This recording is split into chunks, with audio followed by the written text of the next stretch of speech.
and what to look out for in real estate market post-border reopening. That's coming up.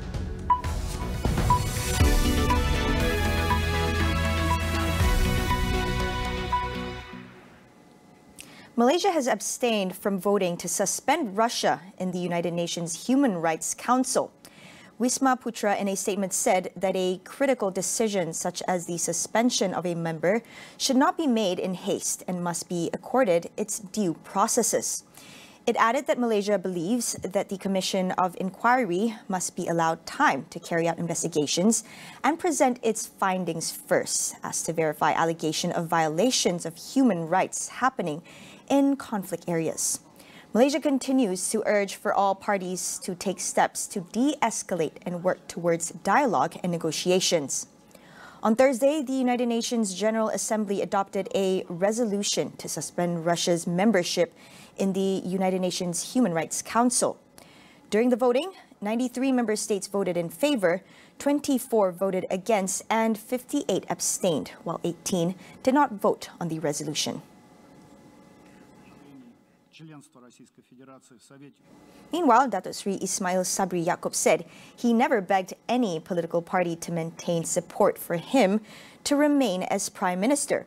He said this in a reply to a statement of defense filed by the owner of Agenda Daily Media Enterprise, whom he is suing for defamation over an article published on the portal. According to the Prime Minister, the article published on January 30th had portrayed him as a selfish and desperate while tarnishing his reputation as an UMNO member and Prime Minister.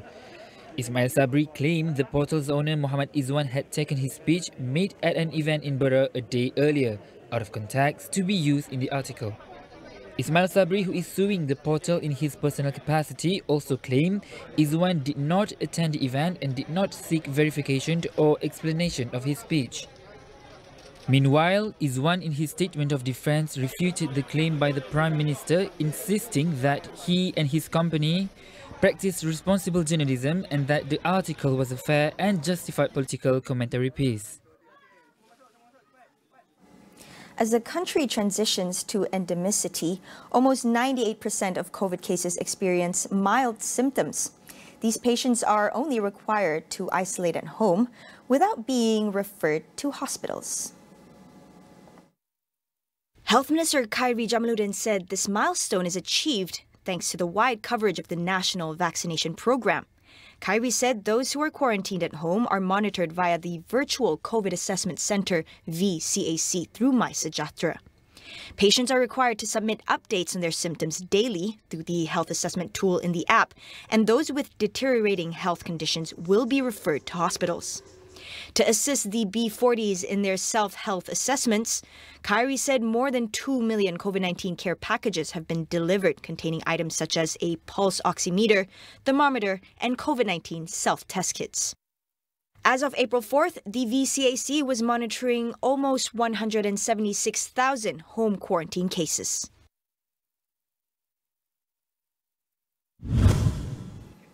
Malaysia has kept its interest rates at record low since July 2020 to support the economy due to the pandemic, leading to a circulation excess money in the system. Professor Philip Bagos from University King Juan Carlos Madrid, Spain, says the risk of inflation should be considered before printing more money. Governments think that all problems that occur, they can cure with just printing more money. But printing more money does not make us any richer. It does not solve any problem. And we see the same in the pandemic. In the pandemic, governments instituted lockdowns, and then they subsidized people because production went down. There was unemployment. So government expenditures increased a lot. Government debts, deficits increased a lot. And what governments did not do was to increase taxes.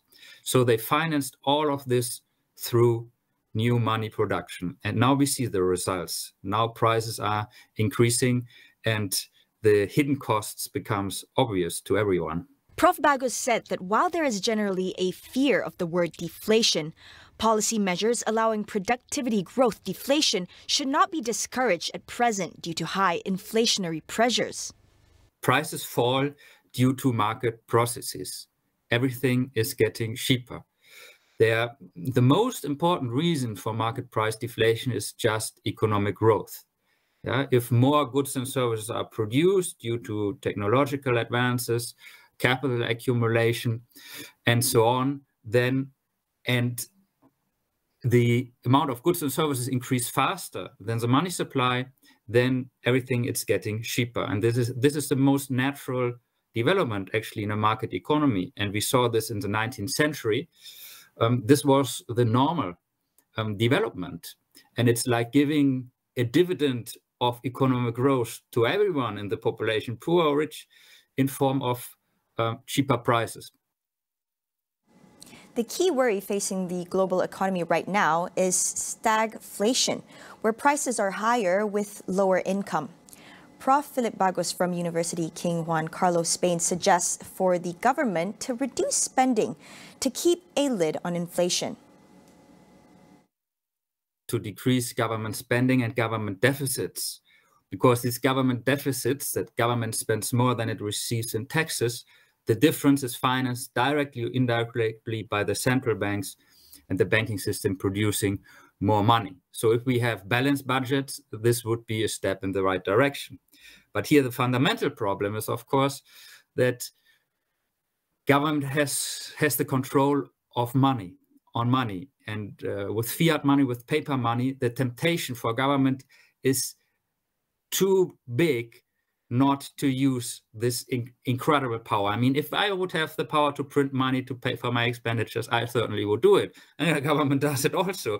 So the solution is to take this privilege of this government monopoly on money away and institute a free market money, for example, a gold standard that the government cannot manipulate. Now we'll continue after the break. Stay tuned.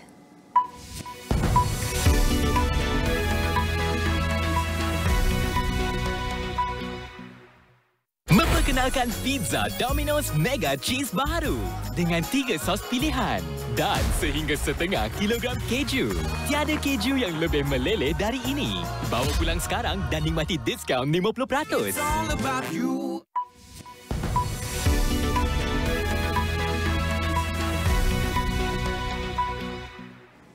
Welcome back.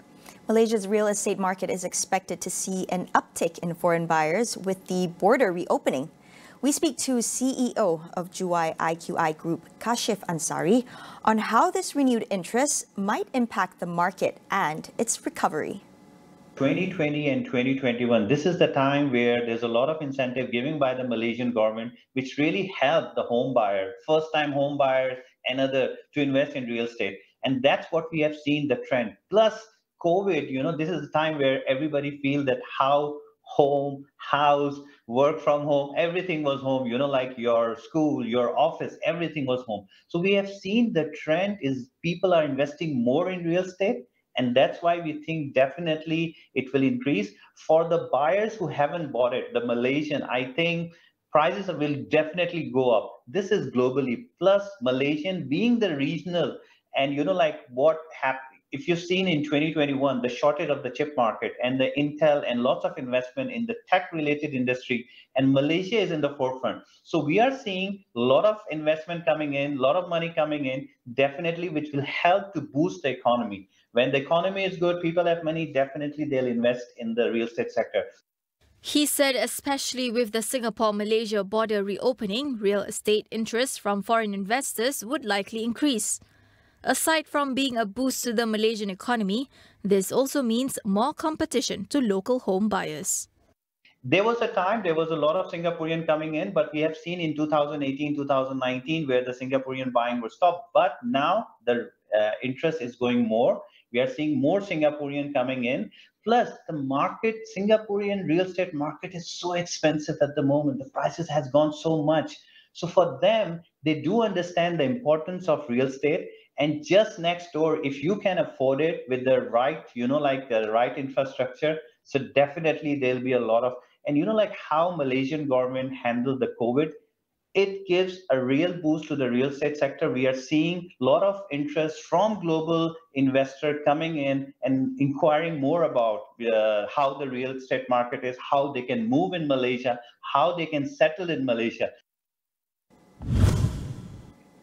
On the foreign front, Pakistan Prime Minister Imran Khan vows to fight on after the Supreme Court overruled his plan to hold an election in a move that could bring the opposition to power within days. The top court ruled that he acted unconstitutionally in blocking a no-confidence vote to oust him. Khan was expected to lose in the vote after coalition partners deserted him, denying him the majority in parliament.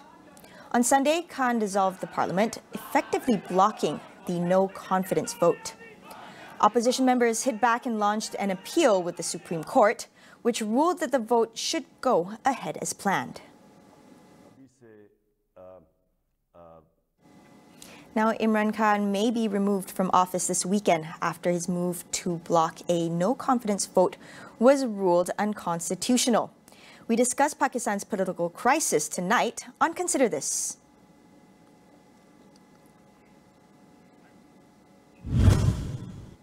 In other news, Australia is expected to call for a national election soon. Prime Minister Scott Morrison says that an election was due mid-May as he seeks to clear thorny political issues while his three-year term nears its end. The latest polls show Morrison's Liberal Party lags behind the centre-left Labour Party. Morrison's Conservative government yesterday agreed to spend hundreds of millions of dollars more on flood aids for victims in Queensland, where Labour must gain seats to win a general election.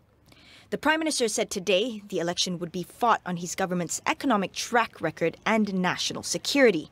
However, analysts say the cost of living pressures due to the pandemic and rising oil prices as a result of the Ukraine war were dominant issues that plagued his administration. More than 30 people were killed and over 100 injured at a train station in eastern Ukraine. Thousands of Ukrainians were at the station during the missile strike amid evacuation from the Donetsk region to safer areas of Ukraine.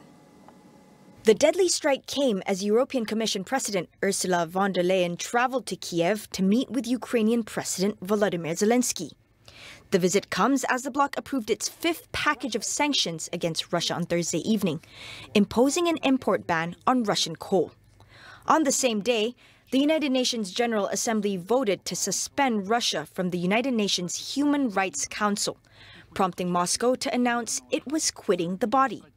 The voting result was 93 in favor, 24 against, and 58 abstained. A two-thirds majority of voting members in the 193-member UN's General Assembly was needed to suspend Russia from the council. Shanghai today announced a record 21,000 new COVID cases and another round of mass testing as a lockdown of its 26 million people showed no sign of easing. 3 local officials were sacked over a slack response to the outbreak, where residents are angered over harsh lockdown conditions, leading to shortages of food. Some residents have received government food packages. Many, however, are struggling to obtain rice and other basic necessities, while delivery services are unable to keep up with demand. With no word on when the lockdown will be lifted, anxiety is rising, along with frustration over the city's apparent lack of preparation for an extended lockdown. Shanghai has been sealed off almost entirely for a week following an outbreak fueled by the Omicron variant. Analysts warn the lockdown has hit manufacturing and supply chain, and many lead to delays in higher prices across the world. Now that's all we have for you on AWANI tonight. Thanks for watching. My name is Saraya Mia, and we'll see you again.